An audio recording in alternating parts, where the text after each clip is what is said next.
Pero, Hoy vamos a escuchar, traje dos textos cortos ambos, pero dos textos de Juan Forn. Juan Forn es un, eh, columnista de Página 12, un escritor que hace las contratapas de los viernes en Página 12, y que fue uno de los que creó, digamos, el suplemento Radar del Página, el suplemento cultural. Vive ahora actualmente en Villa Gesell, donde yo estuve no hace mucho. Y me encontré en Mar de las Pampas un diario que es de Mar de las Pampas, que se llama El Chasqui, y leí un texto de Juan Forn que me encantó, y eso me llevó a buscar otros textos de él mismo. Bueno, y entonces hoy voy a leer este texto que encontré en un diario, en El Chasqui, de Mar de las Pampas, escrito por Juan Forn. Y se llama Un papelito doblado en cuatro. Todo el tiempo estamos siguiendo huellas invisibles, solo que no nos damos cuenta. La primera vez que reparé en Aurora Bernardes, descubrí que venía siguiéndola desde mucho antes. Me refiero al día en que me di cuenta de que era ella la vocecita perfecta, de afinación impecable, que tenían las traducciones de Las ciudades invisibles de Calvino y del Levantad carpinteros de Salinger, de La náusea de Sartre y de Todos los pilotos muertos de Faulkner. Cuando se da el milagro de un libro que nos gusta muchísimo, de una gran traducción, esa, traductor, traductora, queda en nuestro corazón para siempre. Lo alucinante con Aurora Bernardes era la cantidad de veces que lo lograba, y encima en idiomas diferentes. Tradujo a Nabokov, a Millot, a Natalia Ginzburg, a Lawrence Darrell, a Pavese, a Camus. Yo empecé a seguirla de muy joven porque por trabajar en una editorial había aprendido temprano a fijarme en las traducciones, y ella era un milagro permanente. Por supuesto me fascinó su historia con Cortázar cuando la fui conociendo, el comienzo y el fin de ese matrimonio y la sobrevida emocionante posterior. Cortázar murió en sus brazos, ella fue su albacea hasta que murió, a los 94, 30 años después, y antes dijo: no tiene que ver ni con la fidelidad ni con la pasión, propia o ajena. Es otra cosa. Es un sentimiento que sobrevive a todo. Creo yo que cuando ha existido, no se acaba nunca. Lo mismo me pasó cuando descubrí un día tardío que Aurora era la hermanita 20 años menor de Francisco Luis Bernardes, porque yo me sabía de memoria, a los 14, cuando acababa de sucumbir al virus de la poesía, un soneto de Francisco Luis. No tenía idea de su gran amistad con Marechal, ni de su camaradería con Borges. No había leído todavía ni a Borges ni a Marechal en aquellos días prehistóricos en que me sabía de memoria los sonetos de Francisco Luis. Y menos que menos sabía que le decían Paco o Gallego, y que Aurora lo oía conversar con aquellos amigos en el living del departamento de la familia en Almagro desde que era una nena. Casi sin darme cuenta, a lo largo de los años, fui armando un archivo informal sobre Aurora Bernardes, porque eso nos pasa con esos personajes que son tan fascinantes como maníacamente privados. Uno quiere saber todo lo posible sobre ellos, porque ellos no cuentan nada, no escriben sobre sí mismos, no escriben nada. Como el italiano Bobby Baslen, Aurora era de esas personas formidables que adoran leer, que nos enseñan a leer, pero no escriben ni una línea en su vida. Y entonces Julia Salzman y Philippe Fénelon publicaron El libro de Aurora. El título no podía ser mejor. No habrá más libros de Aurora. Esto es todo lo que hay. Lo que hay es un puñado de poemas, 67, un puñado más pequeño de cuentos, 8, 50 páginas de observaciones sueltas, de un par de renglones a veces, de un par de páginas otras, una foto formidable de tapa y un diálogo final, que es la desgrabación de un documental que le hizo su amigo Fénelon en aquel departamento pabellón que Aurora compró junto con Cortázar en los años 50 y convirtieron en una casita mágica de 3 niveles, al fondo de un patio, convenientemente alejada de ruidos molestos y vecinos quejosos, en el corazón del distrito 14 de París, donde ella vivió hasta su muerte. En un retrato hermoso que hace Vargas Llosa, aunque yo preferiría que fuera García Márquez, de la pareja Aurora Cortázar, dice: eran muy privados y a la vez muy abiertos con los amigos. Yo pensaba, no pueden ser siempre así. Esas conversaciones las ensayan en su casa para deslumbrar luego a los interlocutores con anécdotas inusitadas, citas brillantísimas y esas bromas que en el momento oportuno descomprimen. Se pasaban los temas del uno al otro como malabaristas, y con ellos uno no se aburría nunca. La perfecta complicidad, la secreta inteligencia que parecía unirlos, era algo que yo admiraba y envidiaba. Era difícil determinar quién había leído más y mejor, y cuál de los dos decía cosas más agudas e inesperadas sobre libros y autores. En más de un sentido, lo más hermoso que tenían los dos cuando estaban juntos quedó del lado de Aurora cuando se separaron, aunque sea injusto con Cortázar decirlo. Me refiero a una luz interior, creo que en alemán la llaman Strahlung, que a mi gusto fue desapareciendo de Cortázar en sus libros posteriores y que es la sustancia inefable de la que está hecho el libro de Aurora. Hay algo maravillosamente homogéneo entre los poemas y los cuentos y las anotaciones y esa transcripción del registro oral de Aurora. Es siempre la misma vocecita de afinación perfecta que en sus traducciones era capaz de ser igualmente fiel al idioma original y al castellano. Aurora fue una de esas maravillas de la educación pública y de la Argentina de entonces. Creció en un departamento sobre la avenida Independencia en Almagro, un barrio correcto y sencillo, sin ser pobre, pero sin ser tampoco un barrio burgués. Su hermano mayor le aconsejó que se dedicara a la traducción, porque así podía estar entre libros y trabajar sin salir de su casa, en tiempos en que estaba mal visto que una mujer trabajara fuera de su casa. Cuando se cansó de estar adentro traduciendo, cuando sintió que se le iba la vida entre los dedos, se animó a subirse a un barco y partió a París. Dio el examen como traductora en la UNESCO junto a Cortázar. Ella sacó mejor puntaje, pero la UNESCO lo tomó a él, y a ella la llamaban como freelance, porque el reglamento prohibía contratar cónyuges. Vengo de un mundo en que la literatura era una cosa real, vivida, pero en el que una escritora en la casa era una cosa sospechosa. Yo siempre reaccioné contra esa actitud, pero en el fondo pesaba mucho sobre mí. No creo que sea esquizofrénica, ni siquiera demasiado neurótica, pero siempre he tenido la sensación de que yo no soy yo. No sé quién soy, porque esto que veo no me parece del todo convincente. En mi mapa de la literatura argentina, Aurora tiene su lugar en un rinconcito bien privado entre Silvina Ocampo y Alejandra Pizarnik, que fueron ambas sus amigas. Miren cómo escribía. De pronto me doy cuenta de que lo que yo hubiera debido hacer es conseguir una porosidad cada vez mayor a ciertas fuerzas, o aguzar el oído a ciertas voces que alguna vez, siempre, he entreoído, y que mi lado sistemático, racional, práctico, ha dejado de lado o ha hecho a un lado. Debí estar más atenta, menos distraídas por una novela, un pollo al horno, un vestido. Cuestión de concentración. Soñó toda su vida con una casita que tuviera un jardín en el techo, y la tuvo en Mallorca. Nunca se vistió de negro, porque era la manera de declarar su amor por la vida. Desde que murió Cortázar se convirtió en su albacea y no tradujo más.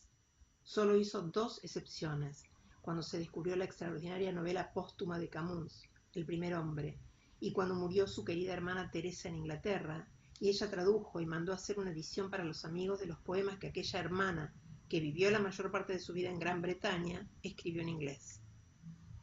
Cada tarde, hasta 2 días antes de morir, salía a dar un paseo por Montparnasse. Volvía con Le Monde bajo el brazo y se sentaba a leerlo en un silloncito de cretona junto al ventanal que daba a los 3 árboles del patio. Aprendí sola a leer. Cuando fui a la escuela ya sabía, nadie me enseñó. Mirando y preguntando, aprendí. Desde entonces, la lectura es la que prefiero de todas mis actividades.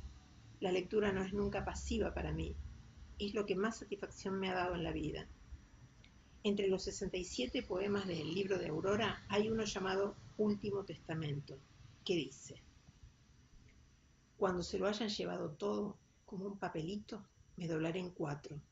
Olvidada me dejaré entre las páginas que leía cuando aún me quedaba algo. Alguien apagará la luz.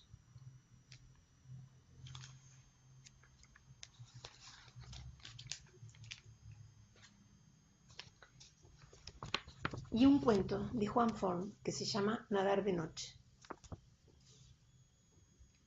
Era demasiado tarde para estar despierto, especialmente en una casa prestada y a oscuras.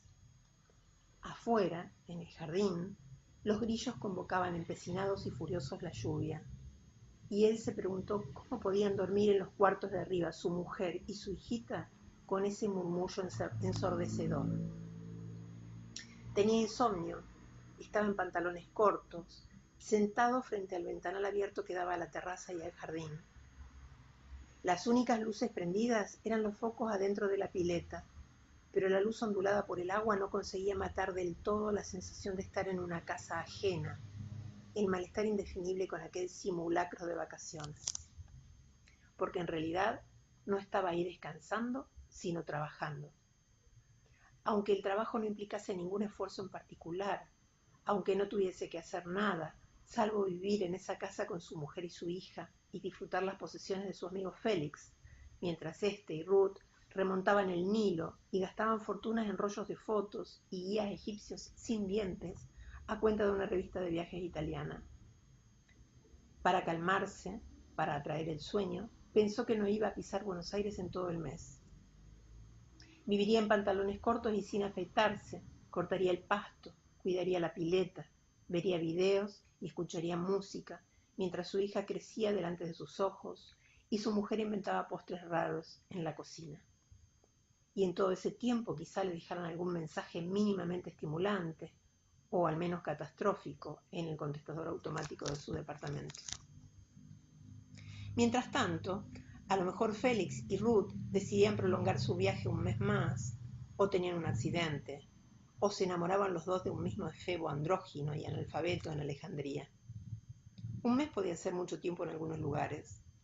Un mes podía ser casi una vida. Para su hijita, por ejemplo. Tenía que empezar a vivir al ritmo de ella, como le había dicho su mujer, día por día, hora por hora, lentamente. Tenía que asumir la paternidad de una vez, como dirían Félix y Ruth, si es que no lo habían dicho. Entonces oyó la puerta. No el timbre, sino 2 golpecitos suaves, corteses, casi conscientes de la hora que era.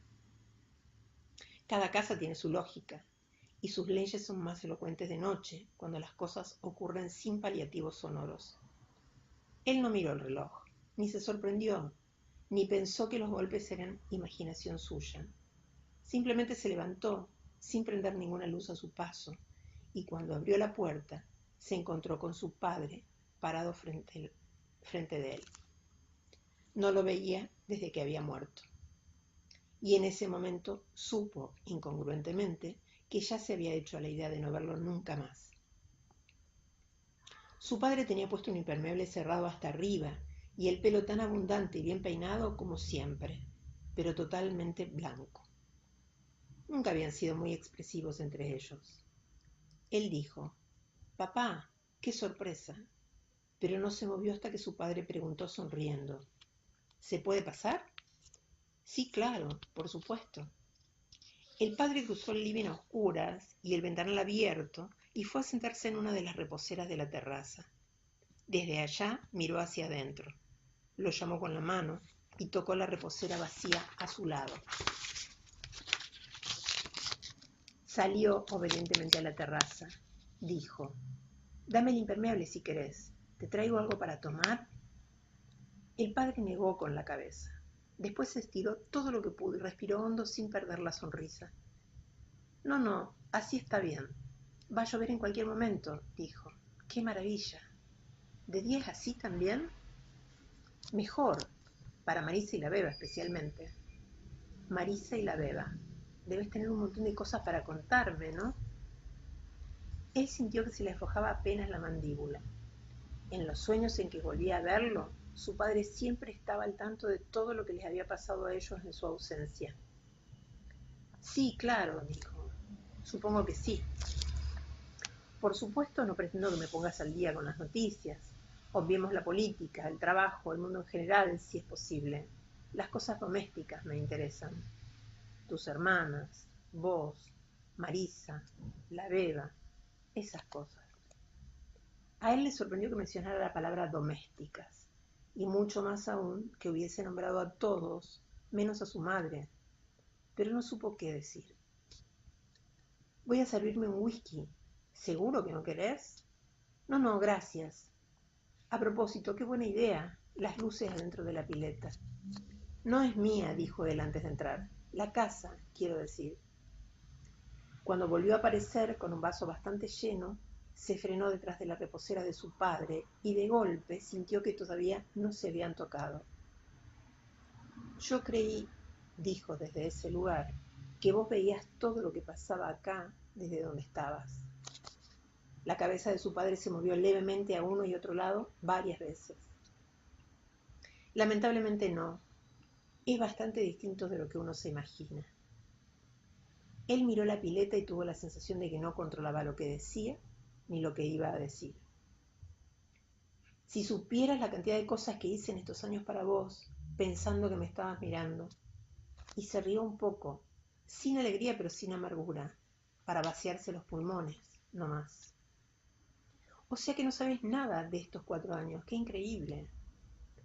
El padre se reacomodó en la reposera y lo miró de costado. A lo mejor hay cambios, a donde nos mandan ahora, si te sirve de consuelo. Él lo miró sin entender. Hubo un traslado. Voy a estar en otra parte a partir de ahora. No solo yo, muchos más. Las cosas allá no son tan ordenadas como se supone. A veces pasan estos imprevistos. Digo, que esté ahora con vos. ¿Y por qué conmigo? ¿Por qué no fuiste a ver a mamá? El padre miró un rato la luz ondulante de la pileta. Su cara cambió muy levemente. Hubo un ínfimo matiz de tristeza en su inexpresividad. Con tu madre hubiera sido más difícil. Una noche no es tanto tiempo, y yo necesito que me cuentes todo lo que puedas. Con tu madre hablaríamos de otros temas, del pasado, especialmente, de ella y yo, de muchas cosas buenas que vivimos los dos juntos. Y eso hubiera sido injusto de mi parte. Hizo una pausa. Hay ciertas cosas que son técnicamente imposibles en mi estado actual. Sentir, por ejemplo. ¿Entendés? En cierta medida, lo que soy esta noche es algo que no tendría ningún valor para tu madre. Con vos, en cambio, es más sencillo, para decirlo de alguna manera. Siempre te ubicaste en una posición panorámica en cuanto a las emociones. Con tu madre, con tus hermanas, con vos mismo, en fin. Hizo otra pausa. También pensé que podrías arreglártelas mejor con los sentimientos que te provocará esta visita. A fin de cuentas, yo nunca fui tan importante para vos, ¿no es cierto? Él sintió algo que hacía mucho tiempo que no sentía, una especie de sumisión y de necesidad de oponerse a esa sumisión. Supo de pronto que en los últimos 4 años no había sido esto que ahora era, nuevamente, hijo de su padre. Fue hasta el borde de la pileta, se sacó los mocasines y se sentó con las piernas dentro del agua. Si no hubiera sido tan importante para mí, entonces no habría hecho las cosas que hice para vos en estos años. ¿No se te ocurrió pensar en eso? No. Él quedó perplejo. La respuesta le había parecido tan rápida y brutal que sonó sincera, y justamente por eso inverosímil, cobarde, casi injusta. ¿Y ahora qué sabés?, atinó a decir. Nada, contestó el padre.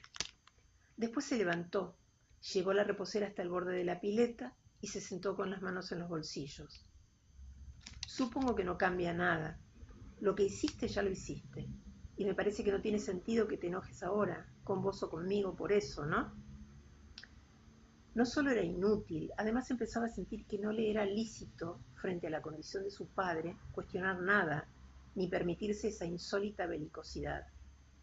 La necesidad de oponerse se desvaneció y solo quedó la sumisión, no ya dirigida a su padre, sino a un estado de cosas, a una abstracción obtusa e inabarcable. Es cierto, dijo. Perdón. Se quedaron callados un rato, hasta que él dijo: de todas maneras exageré un poco. No fueron tantas las cosas que hice pensando en vos. El padre soltó una risita.